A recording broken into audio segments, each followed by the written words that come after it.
नमस्कार साथियों, स्वागत है आप सभी का शिक्षा अमृत चैनल में। मैं हूं निशांत और आज हम बात करेंगे भारतीय इतिहास के बेहद ही महत्वपूर्ण अध्याय की नवपाषाण काल यानी न्यूलिथिक एज के बारे में। ये वही दौर था जब इंसान पहली बार खेती करने की शुरुआत की थी, पशुपालन की शुरुआत की थी, एक जगह बसकर सभ्यता का निर्माण या नींव रखा था। ठीक है, तो ये इसी के बारे में आज हम लोग चर्चा करेंगे। टोटल 50 पॉइंट हैं। टोटल हम लोग 200 पॉइंट पे चर्चा करेंगे, जिसके 4 वीडियो आएंगे। ये पहला सीरीज का पहला वीडियो है। ठीक है, और साथ ही में अगर आप यूपीएससी, बीपीएससी या सीटेट, टीआरई किसी की भी चीज़ की तैयारी, प्रतियोगी परीक्षा की तैयारी कर रहे हो तो ये आपके लिए बहुत ही इंपॉर्टेंट होने वाला है। बहुत ही खास पॉइंट्स को चुनकर हम आपके सामने लेकर आए हैं। ठीक है, तो ये ज़रूर आप देखिएगा। तो हर पॉइंट आपके लिए बहुत ही महत्वपूर्ण है और इसका हम लोग विश्लेषण के साथ हम लोग पढ़ेंगे और समझाएंगे, ताकि ये किस तरीके से काम हुआ, नवपाषाण काल किस तरीके से हम लोग के लिए महत्वपूर्ण है, ये भी जानने के लिए, हम लोग के आम जानकारी के लिए भी जरूरी है। ये हम लोग सभी लोग देख सकते हैं। ठीक है, तो चलिए बिना समय गवाए हम लोग शुरू करते हैं और नवपाषाण काल की गहराइयों तक को हम लोग समझने की कोशिश करते हैं। नवपाषाण काल जो है, नवपाषाण काल को न्यूलिथिक एज भी कहते हैं। न्यूलिथिक एज मानव इतिहास का वह चरण है जब मनुष्य शिकारी जीवन से कृषक जीवन की ओर बढ़ रहा था। शिकारी जीवन से कृषक जीवन की ओर बढ़ रहा था, यानी कि कृषि पर ध्यान दे रहा था, विकास की ओर बढ़ रहा था। यानी ये एक संक्रमण काल था। लोग कृषि की ओर मुड़ रहे थे।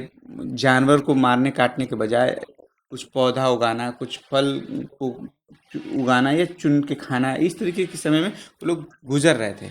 कई लंबा साल है ये नवपाषाण काल का। ये एक दिन का डेवलपमेंट नहीं है, या 25, 50, 100 साल का डेवलपमेंट नहीं है। ये हजारों साल का डेवलपमेंट है। ठीक है, इस काल की शुरुआत लगभग 9000 ईसा पूर्व मानी जाती है। हालांकि भारत में यह आमतौर पे 7000 से 1000 ईसा पूर्व के बीच का माना जाता है। नवपाषाण युग की सबसे बड़ी देन है कृषि का आरंभ होना। याद रखिएगा, बहुत इंपॉर्टेंट है। कृषि का आरंभ किस काल से हुआ? नवपाषाण काल से हुआ, जिससे मानव को अस्थायी जीवन शैली की ओर अग्रसर हुआ। इस काल में मनुष्य ने पहली बार अन्न में कौन सा, गेहूं और जौ को बोना और उगाना आरंभ किया था। ठीक है, यानी कि ये भी इम्पोर्टेंट है, कौन सा अनाज को उगाना शुरू किया था, तो गेहूं और जौ को। मानव समाज ने स्थायी निवास बनाना सीखा, जिससे गांव का स्थापना हुई और यह नगर की सभ्यता का नींव पड़ा है। जैसे लोग पहले बंजारे बंजारे तौर पे रहते थे, खानाबदोश जीवन जीते थे। तो लोग क्या हुआ कि एक जगह कहीं डेरा बनाने लगे, घर बनाने लगे, वहाँ रहने के लिए कुछ व्यवस्था करने लगे। हो सकता है कभी कहीं एक ही जगह रुकते होंगे। पहले क्या था कि शिकार की तलाश में ये दूर से दूर भटकते रहते थे। कहा जाता है ना कि मतलब आदि मानव जो थे वो अफ्रीका साइड से भारत की ओर आए थे, तो ये इतना दूर ट्रैवल किए होंगे। कई पीढ़ियों ने ट्रैवल किया, ट्रैवल करते करते आज यहाँ पहुँचे, भारत में पहुँचे। भारत में भी अपने कार्यक्रम शुरू हुआ उन लोग का। ठीक है, इस युग में मतलब यानी कि निवास करना सीखा। किस काल में? तो नवपाषाण काल में। इस युग में पशुपालन ने महत्वपूर्ण भूमिका निभाई। लोगों ने गाय, बकरी, भेड़, कुत्ते पालना शुरू किया। मतलब जानवरों को लोग पालना शुरू किए, जानवरों को नज़दीक आना शुरू किए। इसमें सबसे पहला जो जानवर पालतू हुआ वो कुत्ता हुआ। कुत्ते को सबसे पहले इंसानों ने पालतू जानवर बनाया था। इसीलिए याद रखिएगा, गाय को ज़्यादा तरजीह मिलता है भारत में, मगर लेकिन कुत्ते को सबसे पहले पालतू बनाया गया था। यह मानव पशु के बीच के संबंधों की शुरुआत थी। इसी काल में पत्थर के औजारों को घिस कर तेज और चमकदार बनाया गया।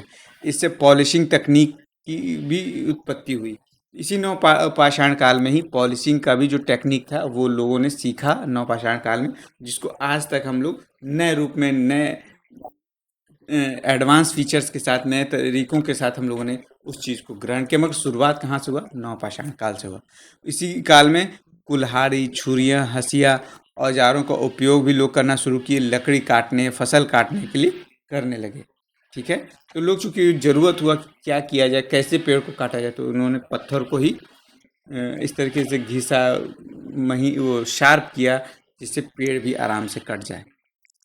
नवपाषाण युग में मिट्टी के बर्तन आरंभ हुआ। तो ये भी बहुत इंपॉर्टेंट है। लोग जब पानी पी रहे हैं या कहीं बचा के रख रहे हैं, चूँकि जब आप बसावट की ओर बस रहे हैं, जा रहे हैं, तो वैसे कालखंड समय में आपको पानी को स्टोर करने का भी जगह चाहिए। तो लोगों ने मिट्टी के बर्तन बनाने आरंभ किए। ये बर्तन हाथ से बनाए जाते थे और चाक का प्रयोग उस समय नहीं हो रहा था, इसलिए वो ज़रूर जाहिर सी बात है कि वो बेढंगा बेढब टाइप का रहता होगा, कोई पॉलिशिंग नहीं होती होगी उस समय। ठीक है।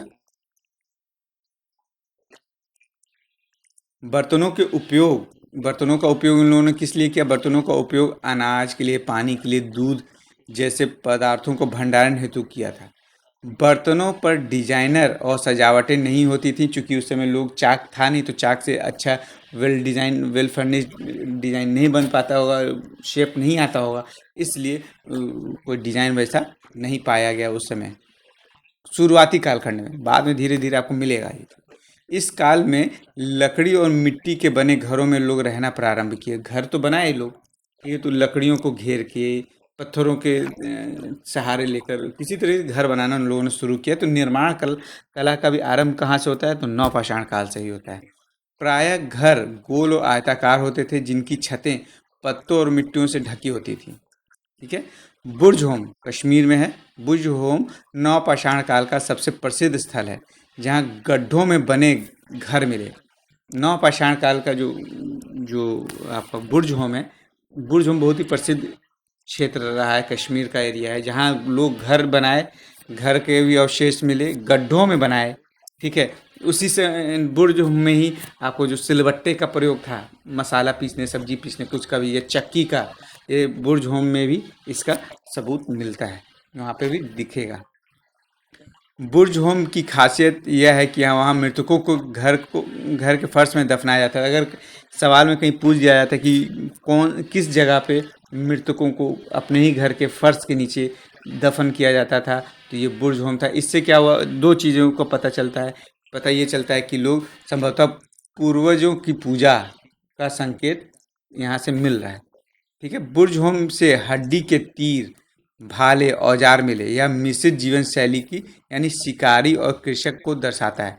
बुर्ज होम में चूंकि ये संक्रमण काल है, लोग शिकारी थे, ठीक है, खाना बदोश थे, और वो अब कृषक के रूप में भी डेवलप हो रहे थे। तो ये दोनों का आपको समन्वय वहाँ पे मिलेगा, दोनों चीज़ों की दिखेगा कि जैसे अभी भी हम लोग के घरों में होता है ना कि गांव में होता है कि हल भी है तो तलवार भी रखे हैं किसान, ताकि कहीं कुल्हाड़ी भी रखे। तो ये संभवतः शिकार का भी आइटम है और कृषि का भी आइटम ये लोग रखे थे।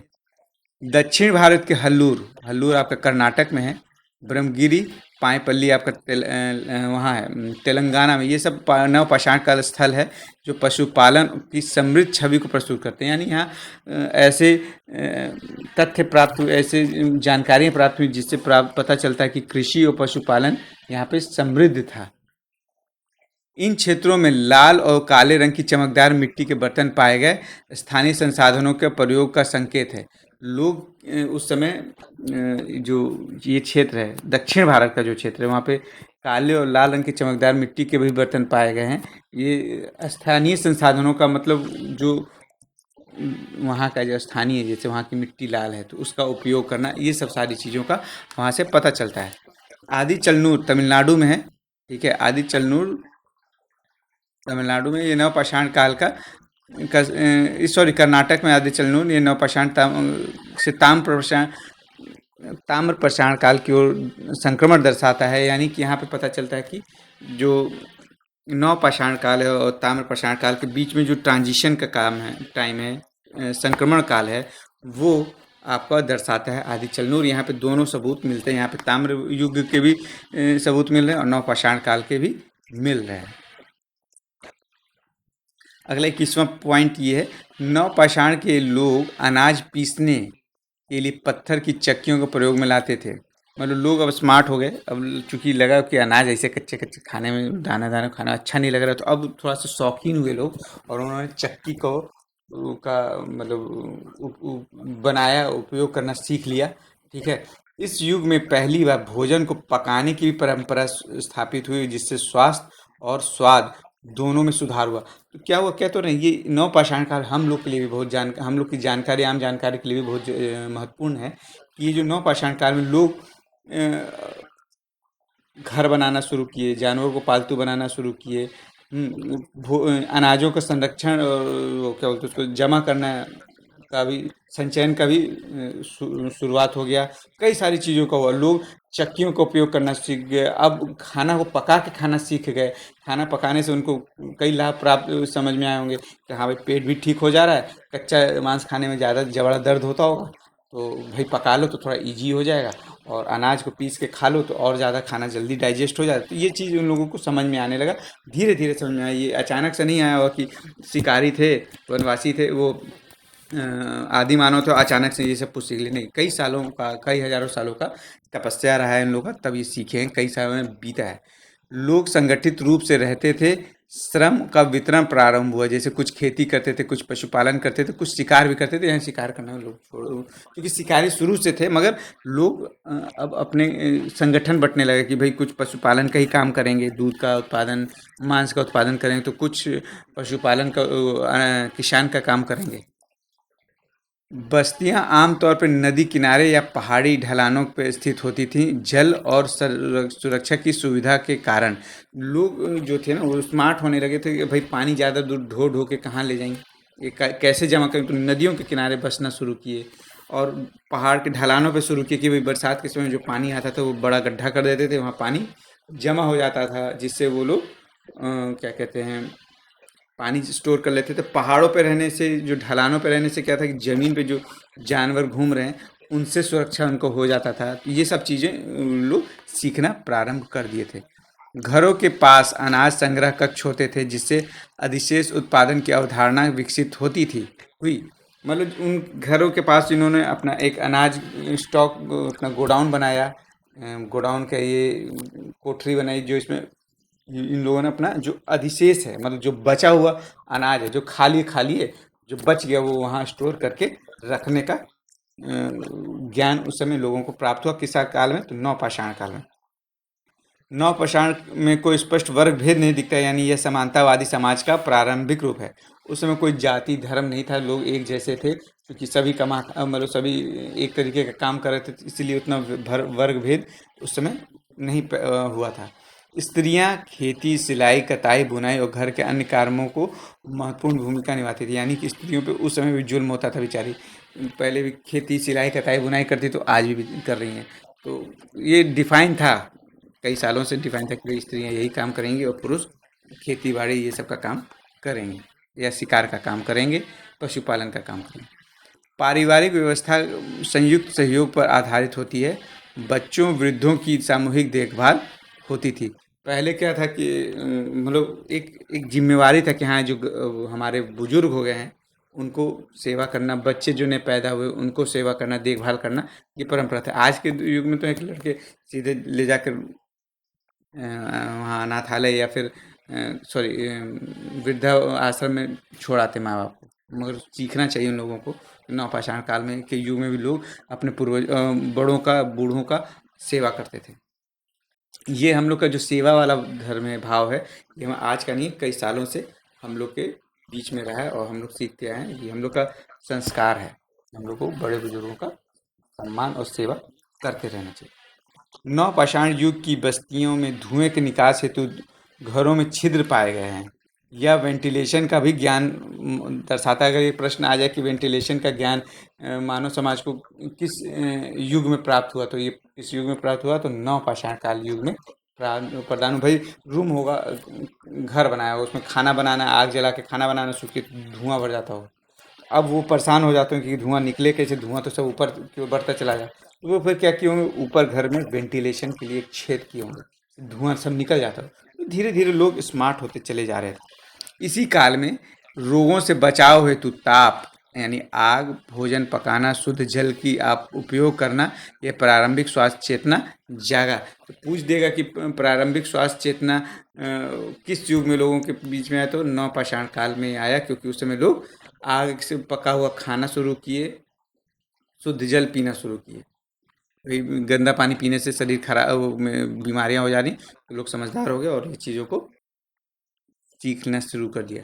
शवों को दफनाने की परंपरा से मृत्यु के बाद जीवन की अवधारणा और पूर्वजों के सम्मान की संस्कृति का संकेत मिलता है। लोग जो बुर्ज होम में घर के फर्श में दबा देते थे, या गांव में ही कहीं दफनाते थे। इससे क्या पता चला कि वो पूर्वजों का या जो मृत लोग हैं उनको सम्मान दे रहे हैं। कुछ कब्रों में मृतकों के साथ औजार और भोजन रखा गया या धार्मिक विश्वास का भी आरंभ होता है। कुछ कब्रों पे मतलब आपका औजार या भोजन भी रखा हुआ है। कारण क्या है कि लोग को ये मान्यता होगा कि भाई जो मर गए हैं उनको औजार की आवश्यकता पड़ सकती है या भोजन की आवश्यकता पड़ती है। इसलिए उनका जो जहाँ दफनाया गया वहाँ पे भोजन भी के लिए अनाज का क्या बोलते हैं, मटका रख दिया गया होगा, कुछ तलवार या कुछ हथियार रख दिया होगा। तलवार तो नहीं था, मतलब कुछ हथियार रखा गया होगा। झूम खेती यानी स्लैश एंड बर्न विधि का इसी काल में की देन है। आज भी यह पूर्वोत्तर भारत नॉर्थ ईस्ट इंडिया में आज भी चलता है। ठीक है, झूम खेती में क्या होता था कि लोग अपना स्थायी आवास तो बनाए हुए हैं, अब वो दूर दूर जा जाके जंगलों को साफ करते थे और फिर वहाँ पे बीजारोपण साफ किए, फिर आगे बढ़े, फिर साफ किए, फिर पीछे फिर आए, पीछे से जो वो क्लियर हो गया, ज़मीन साफ सुथरा हो गया तो उसमें फिर से अनाज लगाए, अनाज काटे पीटे, फिर आगे खेती करने चले गए। तब तक पिछले वाला सड़ गल गया तो फिर वो ज़मीन कुछ दिन में तैयार हो जाता था। तो इस तरीके से ये लोग काम करते थे। चूँकि हल उस समय नहीं था, तो हल नहीं होने की वजह से ये लोग इस तरीके से खेती करते थे। झूम खेती एक भूमि का टुकड़ा उपयोग करके उसे छोड़ दिया जाता था। यह घूर्णन कृषि का प्रारंभिक रूप है। घूर्णन कृषि मतलब जो हम लोग काट के चले गए, जैसे आज धान उगा कटा, आगे चले गए तो वहाँ गेहूँ उगा लिया, गेहूँ उगाया तो फिर घूम के आए, इस पे फिर कुछ धान लगा दिया। इस तरीके से ये लोग करना शुरू कर दिया। नवपाषाण समाज ने प्राकृतिक संसाधनों के साथ संतुलन बनाकर रहना सीख लिया था। यह स्थायी विकास के लिए विकास की जड़ है। इस काल में मानव और पर्यावरण का संबंध द्विपक्षीय था। मानव ने पर्यावरण को बदला और उससे सीखा भी। ठीक है, अब पर्यावरण बदला, पेड़ काटा, लकड़ियों का उपयोग किया, धुआं किया, कई सारी चीज़ें की। ठीक है, तो ये सब हुआ। नवपाषाण स्थलों पर कृषि योग्य भूमि की तलाश में स्थान परिवर्तन होता रहता था, जबकि आवास स्थायी होते थे। प्रारंभिक कपड़ा निर्माण की झलक कपास, ऊन और वनस्पति रेशों से धागा बनाकर की जाती थी। प्रारंभिक कपड़ा जो लोग पहनना शुरू किए थे उस समय, वो कपास की, भेड़ों से जो ऊन प्राप्त होता था उससे, या वनस्पति से रेशा जो प्राप्त होता था उससे ये लोग करना शुरू किए थे। सिलाई के लिए हड्डियों की सुई का उपयोग किया। यह कपड़ा संस्कृति की भी एक शुरुआत है। तो यहाँ सिलाई बुनाई और कपड़े की पहनने की जो शुरुआत है वो भी नवपाषाण काल से शुरुआत हो रहा है। नवपाषाण संस्कृति की प्राकृतिक देवताओं की जैसे सूर्य, वर्षा पूजा का भी संभवतः प्रारंभ हो चुका था। चूँकि लोग इन चीज़ों से अब थोड़ा सा डरने लगे थे। भाई सूर्य है, अचानक कभी गर्म हो रहा है, कभी डूब जा रहा है, कभी उग रहा है, इन सब चीज़ों से उन्हें ऐसा विश्वास होता था कि ये देवता हैं हमारे। ठीक है, तो ये चीज़ था। बारिश है तो बारिश, कब अचानक बारिश हो जाए, कभी नहीं होती थी बारिश, ये सब चीज़ वर्षा को भी उन लोगों ने एज ए भगवान देखना शुरू किया। पृथ्वी की पूजा करनी शुरू की। ये चीज़ पेड़ पौधों की पूजा शुरू की। प्रकृति पूजा की शुरुआत भी कहाँ से हो रही? तो नवपाषाण काल से हो रही है। अगला है युग मानव समाज के लिए आत्मनिर्भरता और सामूहिकता के पहले ठोस अनुभव का प्रतीक है। युग मानव समाज के आत्मनिर्भरता और सामूहिकता के ठोस अनुभव का प्रतीक है। 42वां नवपाषाण युग के का विकास एक ही समय में पूरे भारत में नहीं हुआ था।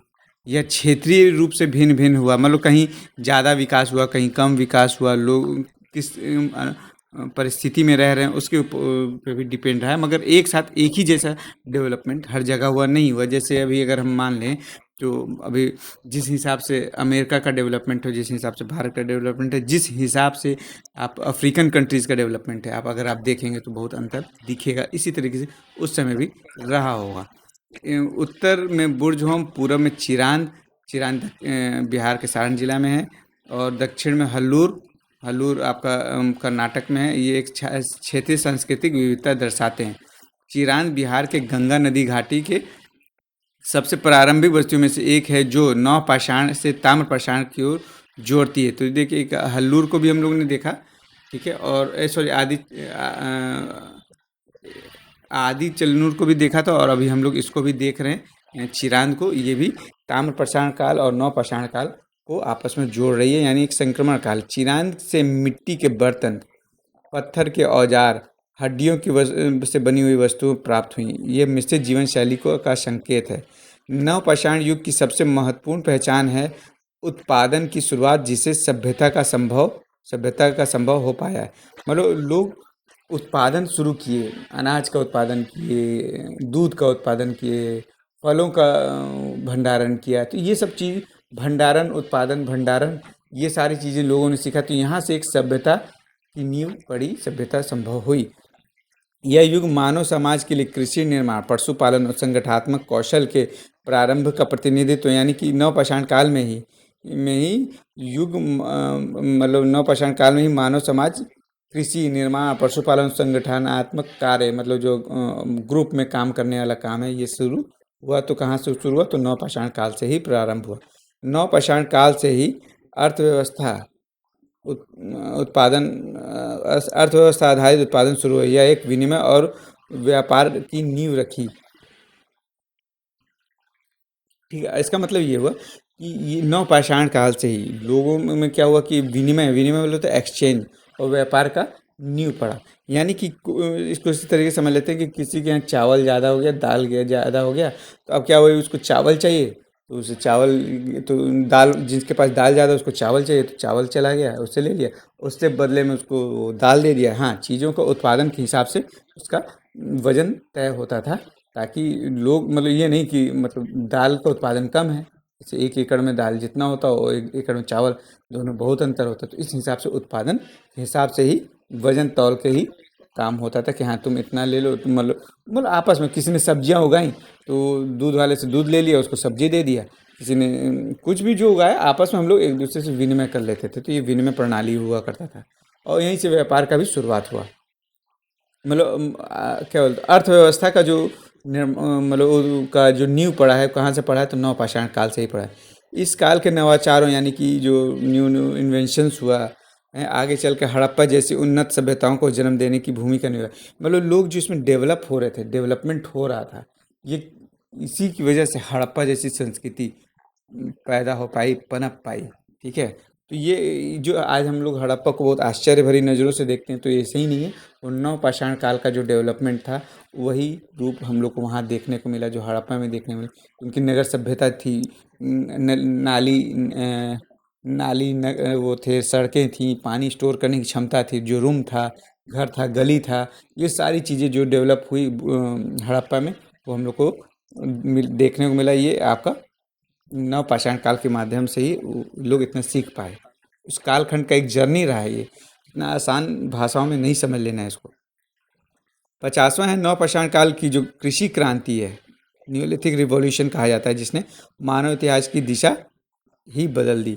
यानी कि इसी समय लोग कृषि के बारे में जानकार हुए। कई हज़ारों सालों का समय है ये, तो ये 1 दिन 2 दिन का नहीं है, इसलिए इसको इतने आसानी से हम लोग नहीं ले सकते हैं कि हाँ 20 25 30 मिनट में हम लोग नवपाषाण काल ख़त्म कर लिए, मगर कई हज़ार साल बीते हैं। कई सारे तरीके का लोग ने उसमें डेवलपमेंट पाया है।